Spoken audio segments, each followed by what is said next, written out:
So, everyone who's here, everyone who's seeing this, welcome to the Aperitif concerts. This is sponsored by Tesoro, which is an international network of women poets, women ward warriors in general. Um, I say the same thing every week. We are so blessed, we are so graced. And I finally just stopped fighting it because we are to have all of these artists, to have this particular artist. And I've been sitting here trying to remember where I first heard this woman. And I think it was during the beginning of the pandemic. And I was, as most of us did, rootling around for something to do and, a stage to get on. And I chanced across wherever it was she was. Like, we'll give this a shot, if it's bad, whatever. The luxury of I'll just shut it down if I don't like it. And I was absolutely enthralled. A word mastery, a grace and elegance that I had not heard in a long time. So I'm not going to bore you with her bio. She is going to tell you about herself. But please welcome to our mic, Ellen Weber. Welcome, honey. How are you? Hello, everyone. I'm doing really well. Excited to be here. Excited to feature. I'm going to start the interview off with the way I've started every interview with you all. And you can interpret the question however it is you need to interpret it. Why poetry and why now? Well, poetry has always been really important to me, starting from high school, and just finding ways to bring magic through words, to create something in an instant and have it conjured before you. So that is a power that I think is really beautiful. And why now? Always. Threads of the epic poetry of history and the poetry that we need to bring into the world to make that magic real for us. Always. I like that. I like your use of the word magic, particularly in connection with this, because that's what it is. This is, as far as I'm concerned, alchemy at its purest level. I'm always curious about the process. I mean, do you sit and write, very strictly in a very disciplined fashion, every day for 4 hours? Is it when lightning strikes? Is it once a decade? How does that work for you? Well, I have the goal to try to write at least one poem a week. Sometimes I go on and manage to do it. But usually I have lots of my favorite poetry books around me, and I'll look through them and find something that might spark my interest as an image or a ghost line, and use that as an inspiration to start off my poem and then start writing from there. I think I work best when it's sort of a collaborative situation in some ways. Oh. So collaborative through workshops or collaborative through the inspiration of the poets I really enjoy. So yeah, I think when I feel like I have the alchemists around me, the powers that be, then I feel best about writing. In light of that, we've been tossing around, magic and alchemy and all of that.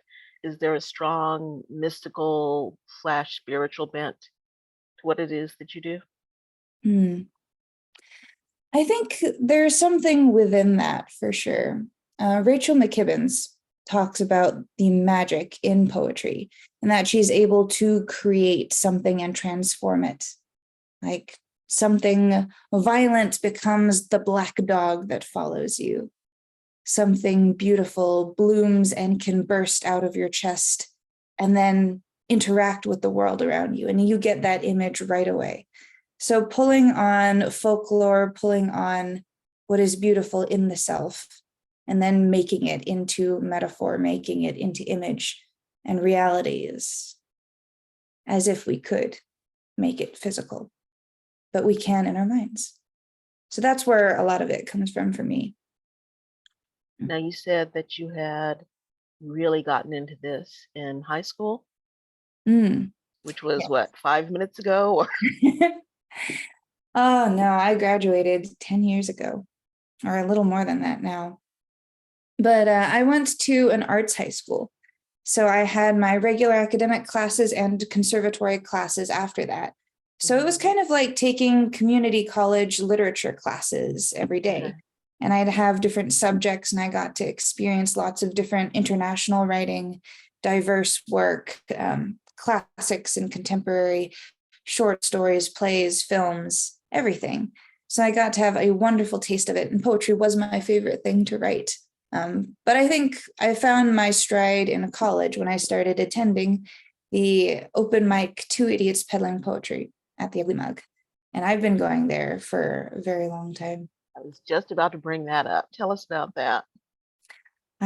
So I went there when I was a freshman in college, 18 years old, and it was right next to the school. So I would just go every week.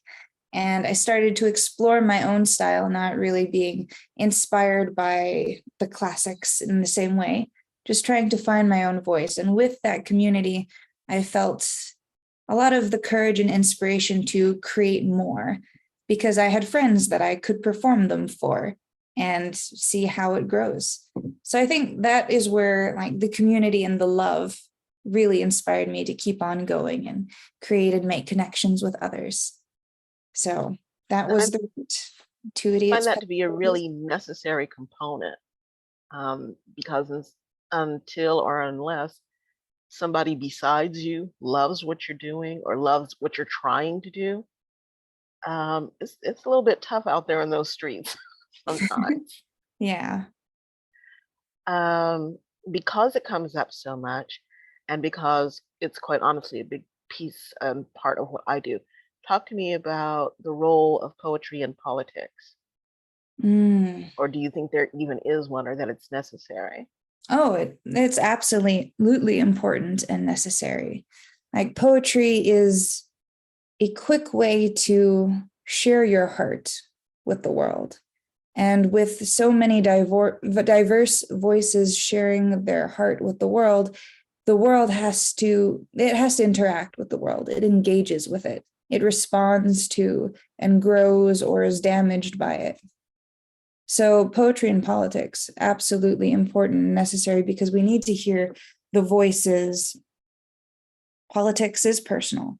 Personal is politics. And it has so much to do with our bodies and our ways of being and the way we are treated and we see and are seen in the world. So, like, lots of interactions. That reminds me of Richard Blanco. I recently picked up his book, How to Love a Country. And it's a beautiful blend of that. So, just started reading that. You brought up something that's not always in my head. Mhm. Years ago, I had another writer, a novelist, a male novelist, tell me that there's no such thing as men's writing and women's writing. It's all just writing. There's no such thing as women's poetry and men's poetry. It's all just poetry. I'm already seeing that you're not really down with that anymore than I was. You know, where are you on that? Well, it's important to respond to and respect identity when it comes to writers. One could say that words themselves don't belong to any particular race or gender or sexual orientation, or you could say that, but words don't mean much unless it's created into a meaning that can be understood. So, men, women, all the aspects that create identity have a hand in forming these words into something that we can really taste or hear or understand. So I think just depends on what you want to say, how much of it comes from those identities or not. I mean, one could write very universal, generalized poems that maybe don't seem to be connected to any particular identity, but I think it's more interesting if we see the soul of the person behind it. I like that phrase, see the soul, because that's basically what it boils down to. Um, you're up there on stage or on the page as it happens, showing your soul to the entire world and saying, "Hey, look at this." You know, um, Going forward, what are you up to? Mm. Well, my goal is to create a second manuscript by the end of the year. Right now, I'm That's just, mine too. yeah. Right Best now, of British luck. I'm just writing poems here and there, and we'll see where that ends up. But other than writing that next manuscript, I am very excited that I am going to be the managing editor of Spillway magazine. Moontide Press has just acquired it from Thibaut Bach, and soon I'll be helping. Congratulations. Thank you. I'll be seeing what I will need to do for that to come to creation, but I'm very excited for that's going to be my first big publishing project myself for Moontide. But yeah, excited for that. I'm continuing helping out as best I can with different open mics and poetry readings and presses as a photographer, videographer, social media person. But Yeah. yeah. What's the end game on this? I Hmm. mean, do you eventually see yourself just going completely into publishing and getting off stage, completely into writing and getting rid of the publishing end? How do you think this is going to play out? Hmm, I don't really know. I think I'm still in the process of building up my skills. So I'm pretty open. I don't have any direct aim that I'm going for. I'm just building up all around, and eventually I will probably figure that out. But I think what's most important to me is creating something beautiful, creating things that will help people and move people. So I feel like I get a lot of that out of recording other poets and sharing them, helping to give them something that they can hold on to as well, in addition to creating my own work and sharing my own personal community around me. So I'm curious to know because I've gotten on a thing about this lately. Um, Teaching teaching poetry, and I hesitate to even use the word because there are people who will say that you can't teach it. You can only teach technique, and Mhm. whatever comes out of the person comes out of the person. Do you teach Well, I am or currently have on aspirations to? um, aspirations for teaching poetry. At the moment, I'm a long-term substitute English teacher for middle schoolers.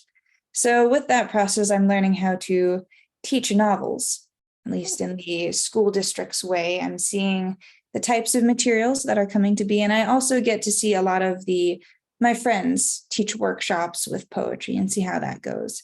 I think I would like to venture into that, but I have not just yet in terms of like teaching poetry on its own. But yeah, I think we all learn from each other anyway. The way we hear each other's words, we learn new things about each other. And hopefully that can inspire ourselves and just create good cycles of that learning. So, I the first time I saw you was online, Mm-hmm. but people tend to go back and forth for the most part between being performance or paper. It's one type or the other. Where are you on that right now? Well, I think I do both. The performance is not as flashy as spoken word might be. And the pages, I do definitely have a particular style of my poems, the way it's formatted. But I think it's sort of like that odd in between of it. I think it works well on its own, but performing it is a lot of fun and it's different every time. So say I'd be in between of that. If you're doing it right, yeah, it's Yes. different every Mm-hmm. time. Okay. Well, we have, arrived at the witching hour here, or the witching quarter hour anyway.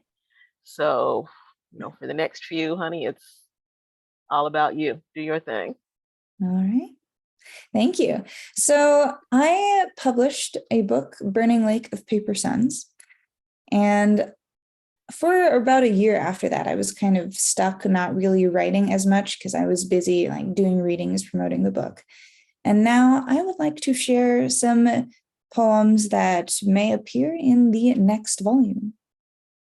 So we'll see what kind of threads this might turn into. But the first poem is I Want to Sleep, I Don't Want to Sleep. In my dreams, I become someone you do not want to lose. I curl into your dark left hand as round and fragrant as a lemon plucked from the wild. You roll me from palm to palm like a pendulum. I say yes, no, hold me again to your grave, and I will answer questions you'll never ask in the daylight. Repeat confessions you make when we are alone. It is impossible to rearrange my body in this way. Spill divination, praise the dreadful death growing ripe in my sternum, a hard bone jutting through the skin, a rattling bag of marrow split runes. If ever you thought to put your faith in the shrapnel of me, I would empty myself of language and lie down beside you. For it is only there where you touch my face. Only there I become feral and obscene against each sigh you undress. I am starving in this dream, light-headed with wrecked wisdom and knowledge of your ghosts. Do you understand? I want to be what vanishes when you do. So, first book definitely had a lot of love poems, and I suppose that's not something I can really get away from myself. All poems are love poems, really. So next poem was inspired by Tracy Brimhall. I've been really inspired by her lately.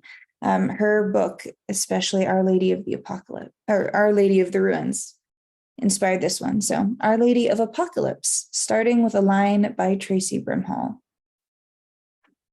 Imagine half the world ends and half the world continues, bathed in flames, a country made wretched by heretics who root the soil, whose ashes have inked black the eyelids of a fatal woman. I have tasted at the earth beneath her heels as if the berries she has crushed beneath them were libation for a starving god. She moves like a trail of smoke. She listens with a body that is a door to exile. Tell me, pilgrim, that her hands are condemned animals. Tell me her smile is an open grave, so I will not slice her song across the throat of every sailor dredged on the beach.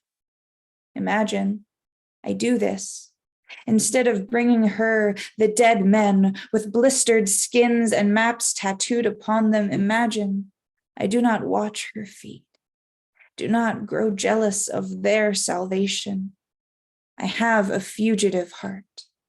I live, I trespass, obedient to all that is raw and wailing. You seek absolution, knock need and penitence, as if she would choose to save you. Hold your prayers. Can't you see it? Heaven is already here. So that poem was recently published by Dark Onus Press. It's in a new lit mag. So I was paired up next to another poem.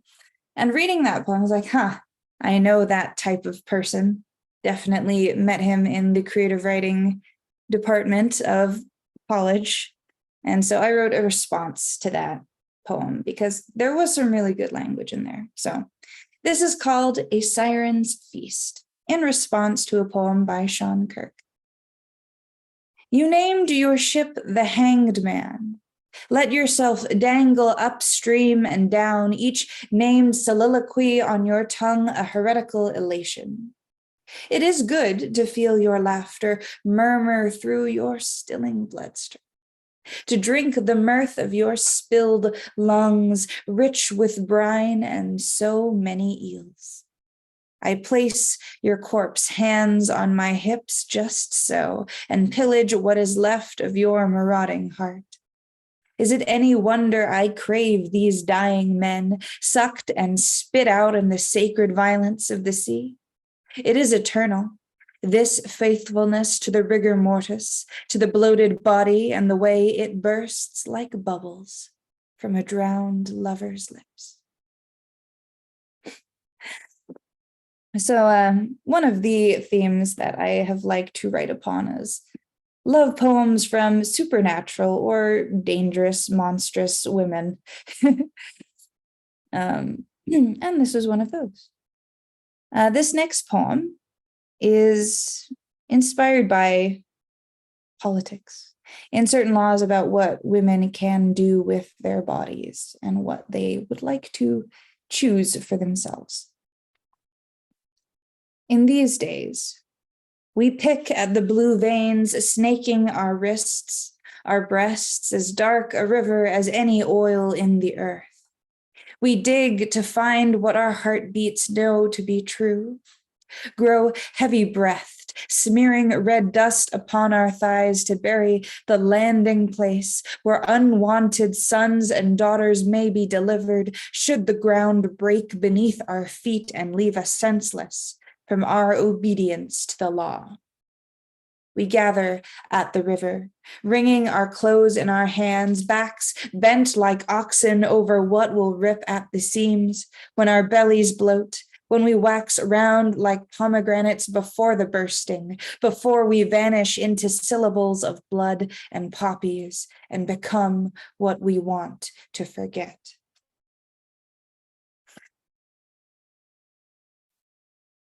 So I've also gone through some personal stuff now, and includes a falling out with someone I love very much, but I didn't do the right thing by them necessarily, and I didn't see a lot of things that they needed me to see.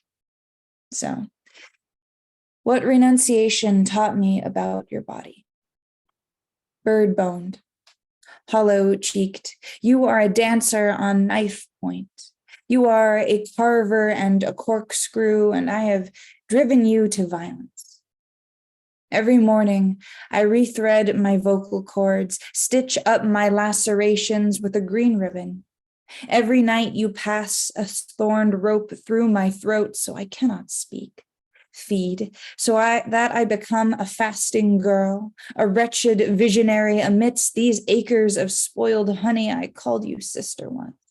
Shared rapture and ruin, bled and starved among the horse fields, but now you pull blistered prophecy from my lips. Invite me to doubt my heart's arrival, my pursuit of virtue with all the persistence of sorrow. No lamentation, no confession makes my weeping more holy than your scorn. I deserve it. I have shattered pink granite at your bladed feet just to watch you leap away. I have stolen your bees and devoured their marigolds. I am a rampaging colossus in your eyes, which is to say, I make wreckage in the landscape of your faith and still howl for its gold. Forgive me, deny me, strangle me with your long black hair and be relieved. You have my treacherous tongue. You have my martyred voice. Find peace at last in the strength of your clean hands. The cold machinery you became to hunt the guilty into revelation and original silence. Undressing into night jars, after a ghost line by Jake Skeets. Dusk blankets the sky with the thick of his smoke. flames licking red alders into wild candelabras, warping the intimacies we have tamed with the salt licks and bird baths. Here is the truth of his hawking. Here is the animal prey of my wrists, the unwinding of threads. They say it is the wolves that devour. I say it is the man among the foxgloves, the man who eats Amanita muscaria and does not sicken or die, but leaves me frothing at the mouth like a dog from his kiss. In the woods, there is no sentimentality in a hunt, only the romance of raw moonlight. It is this that drives us off the path, each wild flower a little further into the consequences of our restlessness, immolation, and what it means to rise above the trees, winged in cinder black feathers, throats caught in the rise and fall of this bird song ventriloquism. So nightjars are a bird that has some mythology around them, or belief that they are able to like milk cows, and they have a ventriloquistic voice themselves. So I thought that one was pretty fun. So this next poem was inspired by metaphor dice.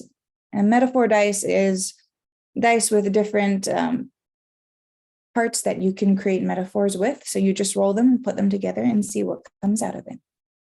So this one is my passion is an impossible animal, which is to say it eludes me now.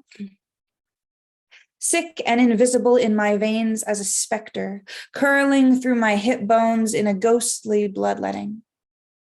I know you love a thief. I know his tongue tastes of pennies, and that you have given all your hitched breath to what ruins me. My moon, my stars, what an apparition you have made of my libido. Flaking and flaying into the refuse of your closet, desiccated in the hollows of my unmarked clavicle. You could make an augury of my cracked vertebrae. The gods know my bones. My disobedient bones would only ever spell your name. And this poem, called Crushing Pigment, starts with an epigraph by Natalie Diaz. To read a body is to break that body a little. You haven't noticed. The red cliffs of your smile have been crumbling like this for years. I read your body and find that the cracks are a splintering desert, more fissure and plate tectonics than shattered glass.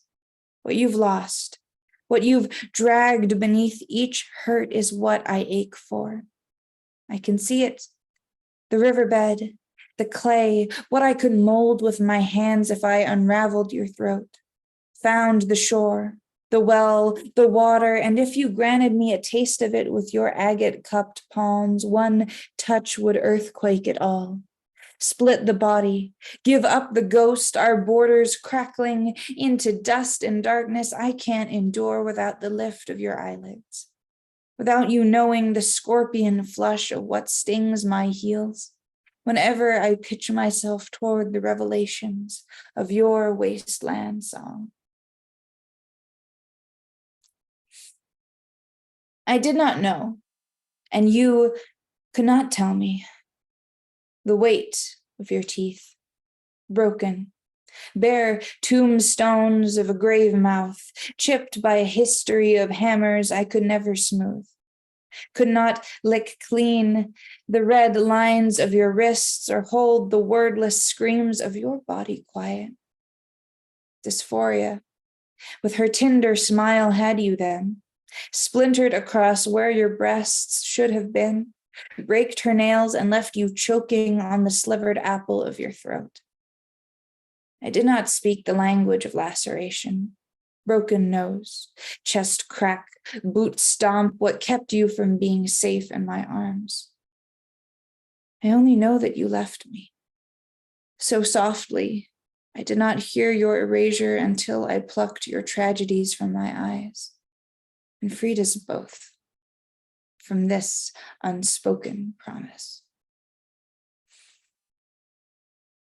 What carries the hurt is my twisted stomach that holds it afterwards, the dulling hunger, the absence of what grief has taken into his claws and removed. With him goes my hair, my eyes, the movement of my mouth in the over-harvest of what I can withstand. Do not look for me, where there is quickness, appetite, invention. I am buried. I am asleep. I am as close to disappearing as possible, though even between the quiet of my bed sheets, segmented as a spine, can never really seem to vanish. Next is another metaphor dice poem. This one is "The past is a sad promise." The past is a sad promise I can't seem to break to my muscle memory, to the membrane of my youth, hold taut against the moon drum of my chest. My limbs are otherwise bare, where once I wore the red hide of it, tasted the cardiac drip of what spills when calibrating 1,000 little deaths. Farewell to the gold-linked clavicle, to purpled irises and slender spines. Instead, I make ornament of this pendulous friction, dancing to the thrumming echo of a dog star, howling like a twisted ankle where not even you can hear me. She marries you in a black dress, with a veil of stars, like the night at last turning her face to the dear masked wolf of you. All the bodies I buried, all the bodies I abandoned in the woods gag and crawl from their ruin, here to bear witness, waterlogged and soiled as they are, here to watch you get everything you want. What an open wound you have made of me, a split skin keeper of the dead. They turn to each other, tongues in rot, flesh that carries your name like a ghost. They bite down on arms that once held every fear you spilled into them. Make a feast of amputation, these dead queens and daughters I bore out of blindness, each damned heart beating out another empty hallelujah. I named them. In each insistent elegy I was forced to sing, winter, slut, sorrow, I carved them out of my belly with a switchblade when you left, laid them to sleep, so that no part of you would ever make me whole, but she dances, your bride, and we live and die at her feet. You quicken and tremble before a woman who does not haunt the mirror, with melting eyes, will not smear her pierced palms across your door, but holds every secret of life in her laughter, who sees you as you wish to be seen, as I once did before. I am mouthless, handless, sightless. I am what you drowned in the river, which is to say, I am forgotten, and not only by you. In this moment, I am what we killed, a howling girl that knows nothing but hunger. I do not breathe, cannot cross holy ground, and so cannot spoil this wedding, your happiness, everything she sanctifies. Yep, it's true. Black dress, which means she's cool. So this next one is a contrapuntal, which is a poem that can be read straight down in 2 columns and then across from each other. How to know if you are dead. 1. Raise 2 fingers to your nose. If there is no breath or blood rhythm, your hands glow with bioluminescence. Since there are no lungs left to sing with, never again will you struggle to stand, for you are as still and crystalline as citrine. What are mountains compared with mushrooms and maggots and moss? Press your knuckles to your throat. Look for a snake bite or an exit wound. Your shadow has escaped you. Make communion with this quiet or protest your innocence. What are men compared to rocks and mountains? To your body's promise, overgrown, whatever moves beneath your loosening skin. Raise 2 fingers to your nose. Press your knuckles to your throat. If there is no breath or blood rhythm, look for a snake bite or an exit wound. Your hands glow with bioluminescence. Your shadow has escaped you. Since there are no lungs left to sing with, make communion with this quiet. Never again will you struggle to stand or protest your innocence, for you are still and as crystalline as citrine. What are men compared to rocks and mountains? What are mountains compared to your body's promise, overgrown with mushrooms and maggots and moss, whatever moves beneath your loosening skin?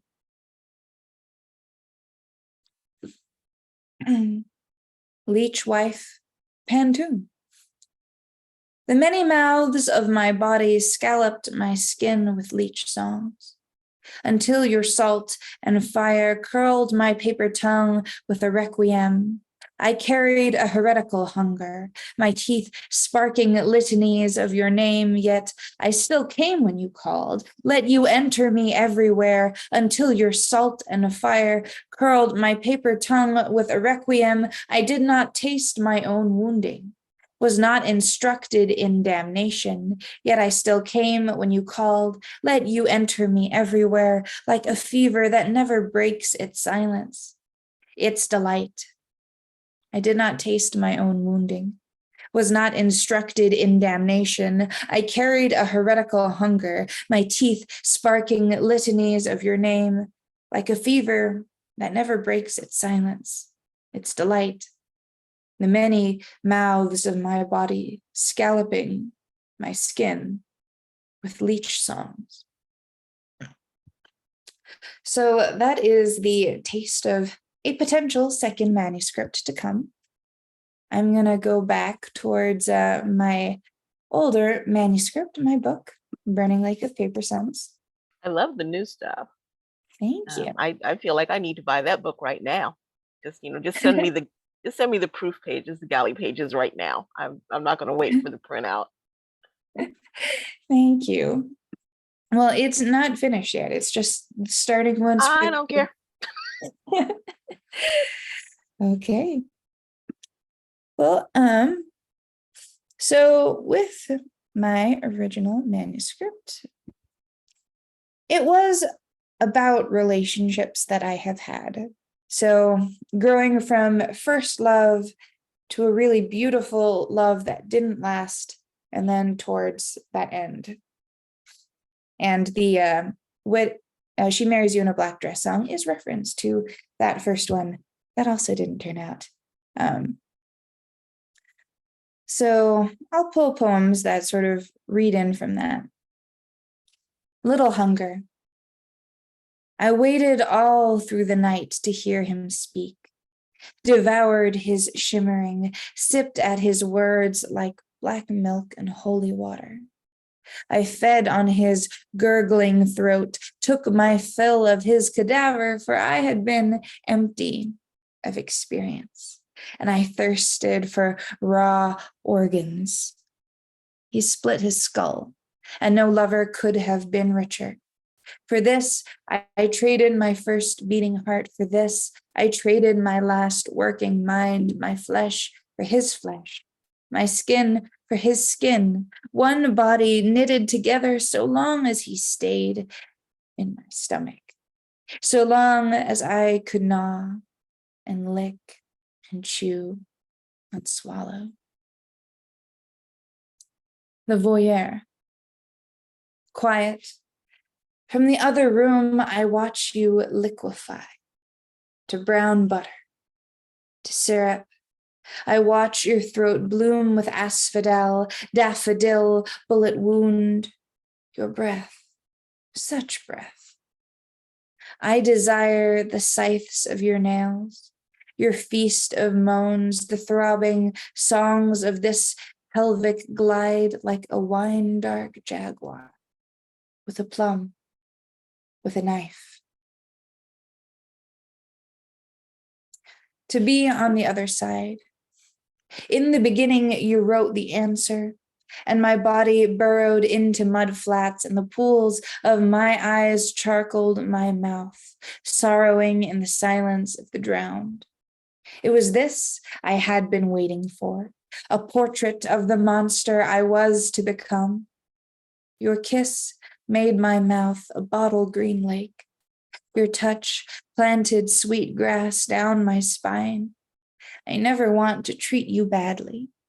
I want to make you feel seen and heard. So come home to me. Let me drink your dark waters. I have hollowed out so much space for your anguish, your fear. It tastes so sweet.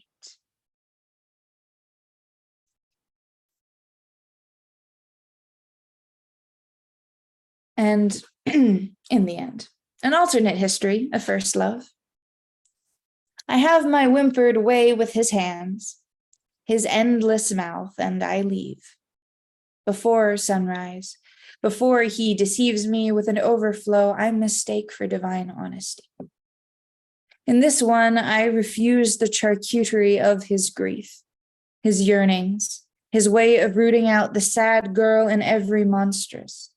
This time I play him like a fiddle, make him scream when I perform the mad girlfriend he has always wanted to pull back from the edge. I am the untethered giggle of flame at the curtains, the gas tank, licking at his throat with a sizzling brand of mine, and he will cry out my name as only a sad boy can. Here, I am not in love. I am not patient or kind. I do not lose my voice to his. I do not think I can see what no one else does. And I do not want to make him feel whole. Yes. But moving on, that next love was very sweet and very good. So, the pink light. The night you held my hand, the night caressed my palms, my hollow hips held me safe in the light. And I danced openly with your hands. I fell without looking, and the pink dancing in our fingers on your skin. And you held my hand, and I didn't look, and you caressed my lips, and I was falling. And the night was a night I belonged in, our sudden kiss forever in the pink light. We shared a dance of hands and holding, of wolves and rabbits and stars and safe. Maybe I need this falling. And your skin is mine, I said. My stars, you said. The night. And the last one will be the title poem of my book, Burning Lake of Paper Suns. It comes from the poem Into My Arms. Out of my dreams, you arrive like a burning lake of paper suns. With you, I am violet and gold, flickering, a dandelion basking in the sun drench of another curling midnight. This easy exchange of bloodstreams, this friendship and ecstasy, this orbiting of the moon is a dance of mandarin ducks. You, my peridot, sage of fire, you crest the hills of purification. And with trembling hands, I salute my approaching paradise, breathing in the perfumed verses of our sudden but natural intimacies. Thank you, everyone. Been lots of fun to read. I have to remember how to breathe again after that. Y'all open up your mics and give this woman some roses. That was absolutely breathtaking. Thank you so much. Just just, I cannot say enough about it. And so I won't bore you with a lot of cliche and things, but that was absolute incandescence. Thank you so much. Um, for those of you who are interested, in a little under 2 weeks, actually, Tesoro will have its first anniversary invitational. All the Tesoro women on screen at the same time. It will be a party. So watch for the advertising on that. Flyers are forthcoming and a whole lot of noise on the internet because we want a big party. So immediately, not in about another 2 or 3 minutes, I'm gonna first of all thank Ellen so much for doing this. This was a brilliant, glowing addition to the interviews that we have done so far. And it's quite honestly some of the most beautiful words and delivery that I have heard in a while. So thank you so much for that. In a few minutes, we are going to go ahead and switch over to our ladies only open mic. Those of you who are women or who identify as women are welcome to come along for that show. And we're going to start that in about 2 minutes. But again, Ellen, thank you so much. For the rest of you, as I say every week, I am through fooling around with people's time zones. I don't know where anybody is, but whatever season of the day you're in, have a fantastic rest of the weekend, and we will see you all somewhere down the road. Bye-bye for right now.